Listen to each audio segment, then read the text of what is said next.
Hello students, मैं self वंदना सुखाड़िया। आज हम स्टडी करेंगे magnetic property of transition elements, यानी कि ट्रांजिशन एलिमेंट्स में चुंबकीय गुण किस प्रकार से होते हैं।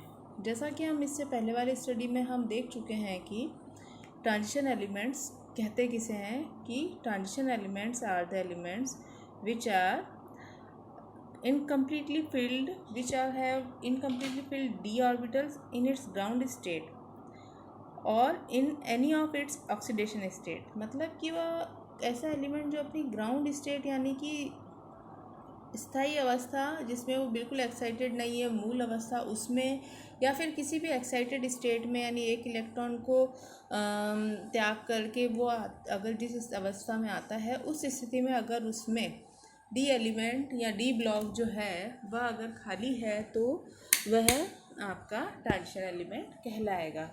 और जैसा कि हमने देखा कि इसमें इलेक्ट्रॉन n-1 डी ऑर्बिटल में फिल किया जाता है।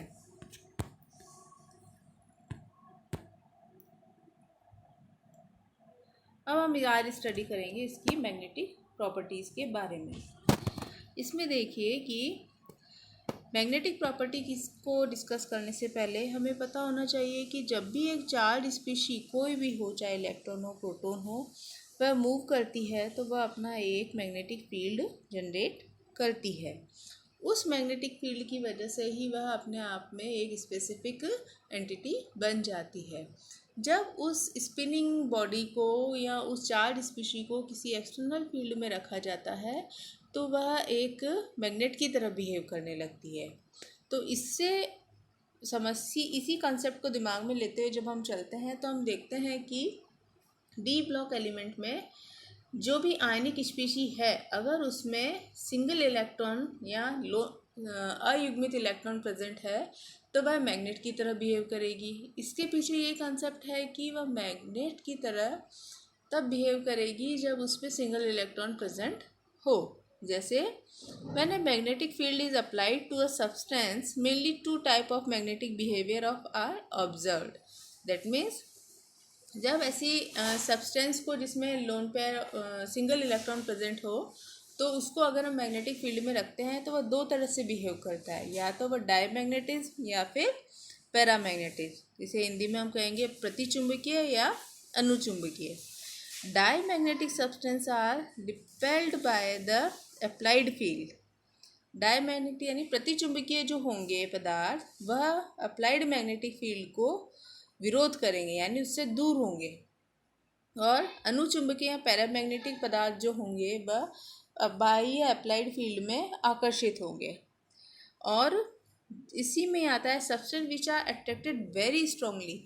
ऐसे सब्सटेंस जो बहुत ज़्यादा मजबूती से आकर्षित किए जाते हैं उन्हें हम फेरोमैग्नेटिक कहते हैं। और असल में ये जो फेरोमैग्नेटिक है या फेरोमैग्नेटिक पदार्थ जो होते हैं वह एक तरह से पैरामैग्नेटिक पदार्थों का ही एक टाइप होते हैं।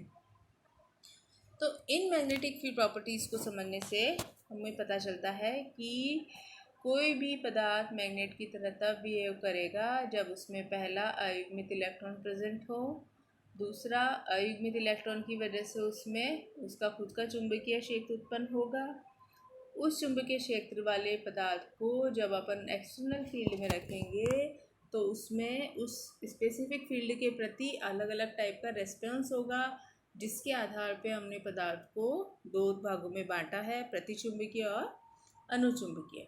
प्रतिचुंबकीय वे जो बाह्य फील्ड में चुंबकीय क्षेत्र में आकर्षित नहीं होंगे, और अनुचुंबकीय वे जो बाह्य चुंबकीय क्षेत्र में आकर्षित होंगे।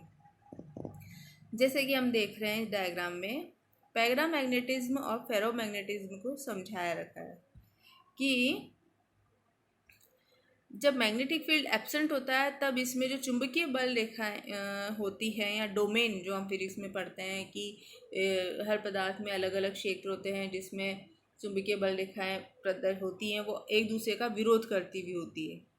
और अगर हम इसे मैग्नेटिक फील्ड में रख देते हैं तो वो सारी एक ही दिशा में आ जाती है, ये तो अनुचुंबकीय होता है। फेरोमैग्नेटिज्म में क्या होता है, अलग अलग डोमेन बने हुए होते हैं जिसमें चुंबकीय बल रेखाएं उपस्थित होती हैं। ये अलग अलग दिशाओं में एक दूसरे के विपरीत भी हो सकती हैं, कैसी भी। लेकिन जब बाह्य चुंबकीय क्षेत्र अप्लाई करते हैं तो ये सारे डोमेन्स जो होते हैं वो एक ही दिशा में अलाइंड हो जाते हैं, जिस वजह से ये उच्च कोटि का चुंबकीय क्षेत्र प्रदर्शित करते हैं। अब जैसे हम इसमें देखते हैं, पैरामैग्नेटिज्म जो है first increase in any transition series element. देखिए जो फर्स्ट ट्रांजिशन सीरीज है इसमें जैसे हम देखते हैं स्कैंडियम से जिंक तक आते हैं, धीरे धीरे शुरुआती रूप में इसमें नंबर ऑफ सिंगल इलेक्ट्रॉन या अनपेयर्ड इलेक्ट्रॉन इसमें बढ़ता जाता है मैग्नीज तक। मैग्नीज की +2 ऑक्सीडेशन स्टेट में इसमें 5 अयुग्मित इलेक्ट्रॉन होते हैं। इसके आधार पर इसका कैलकुलेटेड मैग्नेटिक फील्ड जो है 5.92 है, जबकि ऑब्जर्व 5.96 है, यानी सबसे हाईएस्ट। यह हाईएस्ट इसलिए है कि इस स्थिति में इसमें 5 अयुग्मित इलेक्ट्रॉन हैं जो बहुत ही तीव्र गति से स्पिन करते हैं और बहुत ही फास्ट मैग्नेटिक फील्ड जनरेट करते हैं। और जैसे जैसे मैग्नीज के बाद में हम आयरन, कोबाल्ट, निकल की तरफ मूव करते हैं तो इसमें एक एक अयुग्मित इलेक्ट्रॉन जो है वह पेयर्ड होना स्टार्ट होने लग जाता है। पेयर होने की वजह से एक इलेक्ट्रॉन का चुंबकीय फील्ड का विरोध दूसरा इलेक्ट्रॉन करता है। इस वजह से इसमें चुंबकीय गुण एक्सट्रीम पर जाने के बाद में धीरे धीरे कम होने लग जाते हैं। तो ये कम होते हैं तो इसको ये देखिए जिंक तक आते आते चुंबकीय फील्ड का मान 0 हो गया। वो क्यों? क्योंकि इसमें जिंक में आने तक इसमें अयुग्मित इलेक्ट्रॉन की संख्या 0 हो गई। जैसे अनपेयर्ड इलेक्ट्रॉन का सीरीज हम देख रहे हैं, इसमें स्कैंडियम से अनपेयर्ड इलेक्ट्रॉन की संख्या बढ़ते बढ़ते 0, 1, 2, 3, 4, 5 तक गई और उसके बाद में इसमें पेयरिंग होना स्टार्ट हो गया। तो इसमें अनपेयर्ड इलेक्ट्रॉन की संख्या 4, 3, 2, 1, 0 तक पहुंच गई और इसी रेशियो में इसमें मैग्नेटिक मोमेंट जो था वो इस तरह से टेबल के अकॉर्डिंग हमें प्राप्त होता है। Most of the transition elements and there compound show paramagnetism. मतलब कि कई चुंबकीय ट्रांजिशन एलिमेंट जो होते हैं वह अनुचुंबकीय गुण प्रदर्शित करते हैं, क्योंकि सब में कम से कम एक इलेक्ट्रॉन तो अनपेयर्ड होगा ही। Paramagnetism arise from presence of unpaired electron.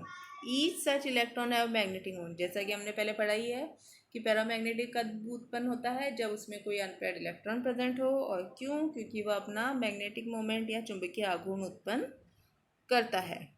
Magnetic moment of any transition series और its compound is given by assuming from the orbital. इसको हम ऑर्बिटल मैग्नेटिक मोमेंट कहते हैं और इसे हम कैसे कैलकुलेट करते हैं? μs equals to √n into n+2 Bohr magneton. Here n is the number of unpaired electron.